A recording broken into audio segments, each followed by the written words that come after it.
විශ්වාසයි. හොරු ඇල්ලීම සම්බන්ධව ඔබේ අදහස? හොරු ඉතින් කොයි කව හොරු ඉතින් ඒ ඉඳපු පක්ෂවල හොරකම් කරපු හින්දානේ ඔය සේරම සිද්ධ වෙලා තියෙන්නේ. ඔය හිමිහිට ඉතින් අල්ලයි CID එකෙන් අල්ලයි හිමිහිට. ගලණීතිය නැතුව. ගලණීතිය කොහොමත් නැහැ අපේ ජනතුතුමා ගාව. කියනවනම් මේ ආණ්ඩුව ගැන අපිට මේ ආණ්ඩුව ගැන සෑහීමකටපත් වෙන්න බෑ. මොකද මේ ආණ්ඩුවට වැරදි කරන්න බෑ. අපි ඇත්තටම 103 කට්ටිය නෙමෙයි මේ කතා කරන්නේ. 103 නෙමෙයි මේ ආණ්ඩුවට වැරදි ගිය ආණ්ඩුව වැරදි කරපු හින්දා තමයි මේ ආණ්ඩුවට ඡන්ද දුන්නේ අපි. ඒක හින්දා ගිය ආණ්ඩුව කරපු විදිහට වැරදි කරන්න මේ ආණ්ඩුවට දෙන්න බෑ. ඒක හින්දා මේ ආණ්ඩුව ගැන අපිට සෑහීමකටපත් වෙන්න බෑ. ගොඩක් බලාපොරොත්තු සහිතව අපි මේ ආණ්ඩුවට ඡන්ද දුන්නේ. දැන් නම් ඇත්තටම තරහක් ඇති වෙනවා. මේ ආණ්ඩුව කරන වැරදි වැඩ වෙහින්දා අපිට සෑහෙන මේ දුකකින් ඉන්නේ. මේ ආණ්ඩුව වෙනද වගේ වෙන කට්ටිය කරපු වගේ වැරදි වැඩ කරන්න දෙන්න බෑ මේකට. ඇත්තටම හිතට දුකයි. ගොඩක් බලාපොරොත්තු සහිතව මේ ආණ්ඩුව පත් කරේ. ඒක හින්දා මේ ආණ්ඩුවට වැරදි කරන්න බෑ. දැන් ඇමතිවරු හැසිරෙන විදිහට අන්තිම සවුත්තු. අපේ භාෂාවෙන් කියන අන්තිමයි.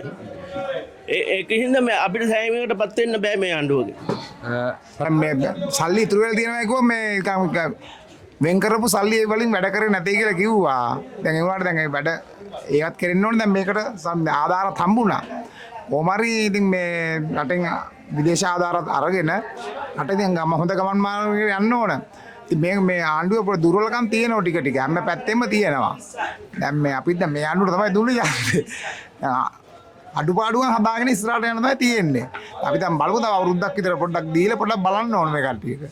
තාම දියුණුවත් එකට නම් පෙන්නුම් කරලා නැහැ කියලා තමයි කියන්න පුළුවන්. ඒ ඉදිරියේදී කොහොම වෙයිද කියන එක කියන්න බෑ. ඒ ඉදිරියේ බලමු. තාම ඉතින් එහෙම අපිට නම් සාමාන්‍යයෙන් ඉතින් ලැබිලා නැහැ තාම. ඉතින් අපේ තිබිච්ච සමෘද්ධියක් පවණක් කියලා රාමසේකරලා අපිට කපලා තිනවා. එතුමාට ඉතින් අපි මේ මිනිස්සු ඒ ජනාධිපතිතුමා සෑහෙන ඉතින් දුරට ඉතින් ආකල්පනයක් කරනවා ඉතින් රට දියුණු කරන්න. ඉතින් ජනාධිපතිතුමාගෙන් ඉතින් ඇති අරදක් නැහැ. ඉතින් ගමේ ඉන්න රාමසේකරලා මිලා ඒ කට්ටියගෙන නියෝජිත කට්ටිය තමයි ඉතින් ගමේ දුප්පත් මිනිස්සුන්ට ඉතින් උගක් දුරට හිරිහැරරම ඉතින් කරන්නේ. පක්ෂ ભેද කරනවා UMP කට්ටිය ශ්‍රී ලංකා කට්ටිය මේව බෙදලා. ඒක හරිනේ අපි නම් ජනාධිපතිතුමාට හොඳයි කියලා කියනවා. මොකද එතුමා ඉතින් දන්නේ නැහැ නේ ගමේ තියෙන ප්‍රශ්න. එතුමා අත් වශයෙන්ම මාරසර මේ භීෂණෙත් එක්ක සෑහෙන සටනක් ගෙනියනවා. ඉතින් මේ මිනිස්සු රට ගොඩනගින්නේ. ඉතින් අපි එතුමා දන්නේ නැහැ මේ වගේ දෙයක් වේද කියලා. අපි හිතුවේ නැහැ මේ වගේ දෙයක් වේද කියලා අපේ රටට.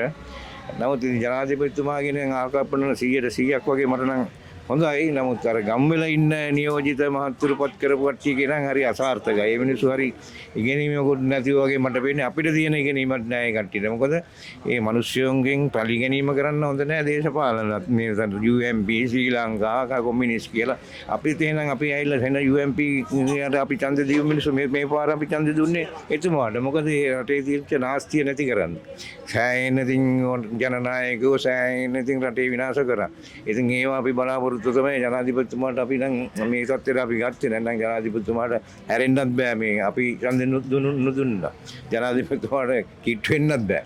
අපි ඉතින් ඔක්කොම එකහතු වෙලා ශ්‍රී ලංකා UMP අපි කවුරුත් ඇයිනම් ගාදුරට ගම් වෙලා අපි කතා කරලා අපේ කට්ටියට කතා කරලා තමයි එතුමා මෙතන උස්සලා ගත්තේ.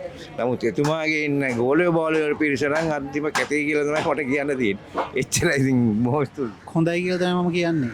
මොකද මේ පැවතිච්ච ක්‍රම වලට වඩා ගොඩක් දැන් ඉතින් මිනිස්සුන්ට ගොඩක් සහන කියන්නේ විශේෂයෙන්ම රටේ මේ හොරකම අඩු වෙනවා. ඒක ප්‍රධාන දෙයක්. ඒ වගේම ඉතින් දැන් මේ යන ක්‍රමයට මිනිස්සු කැමතියි. මම නම් හිතන්නේ ගොඩක් හොඳයි කියලා. රුපියල් ට්‍රිලියනයක් මහා බාණ්ඩාගාර සිරස් ප්‍රථමතා පුරවලා තියෙනවා. ඒ සම්බන්ධව ඔබේ අදහස? ඒක ඉතින් එහෙම වෙන්න ඕනේ. මොකද රටේ මේ යන ක්‍රම වේදය අනුව අනිවාර්යයෙන්ම ඒ දේ විය යුතුයි. ඒ කියන්නේ අනාගතේ මීටත් වඩා හොඳ වෙනවා.